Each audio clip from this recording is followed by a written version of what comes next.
সরকারি গুরুত্বপূর্ণ নানা স্থাপনা, সরকারি বেসরকারি স্কুল কলেজ এবং হাসপাতাল, শিল্প কারখানার জন্য সবসময় গুরুত্বপূর্ণ ঢাকা ১২ আসন।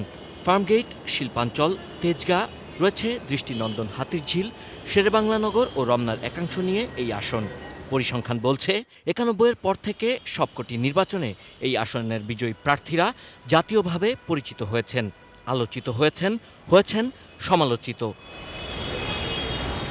এই আসনে মোট ভোটার ৩,৩৯,৯৩৮ জন, পুরুষ ১,৮০,৩৭০ এবং নারী ভোটার ১,৫৯,৫৬৮ জন।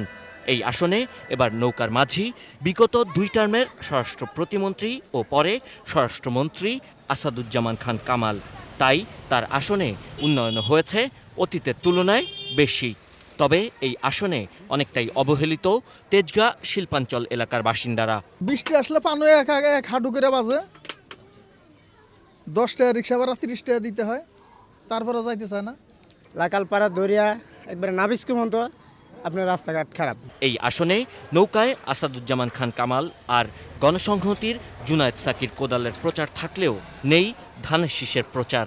এই আসনে বিএনপির প্রার্থীকে আসলে আমি ঠিক এটা জানি না। বিএনপির প্রাপ্তি এটা শুনছি না, দেখছি খালি কুদাল আর নৌকা। ঢাকা ১২ আসনে তেজগাঁ ও মগবাজার রেল স্টেশন কেন্দ্রিক এখনও রয়েছে মাদকের রমরমা ব্যবসা, অভিযোগ স্থানীয়দের। তবে অনেকেই এ ব্যাপারে মুখ খুলতে চান না। অনেক তরুণ সমাজ মাদকাসক্তিতে জড়িয়ে পড়ছে, মাদক ব্যবসার সাথে জড়িয়ে পড়ছে।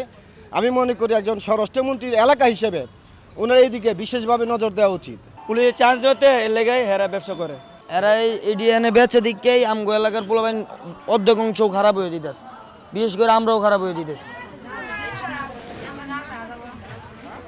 ঢাকা ১২ আসনে বিএনপির মনোনীত প্রার্থী যুবদল সভাপতি সাইফুল ইসলাম নীরব, যার বিরুদ্ধে রয়েছে ২৫০রও বেশি মামলা। তাই তিনি অনেকটাই ফেরারি জীবনযাপন করছেন। নির্বাচনে প্রচারের মাঠেও তাকে দেখা গেছে অনেকটাই নীরব। তিনি কবে নাগাদ সরব হবেন তা নিয়েও রয়েছে প্রশ্ন। Sabbir Ahmed, ATN news, Dhaka.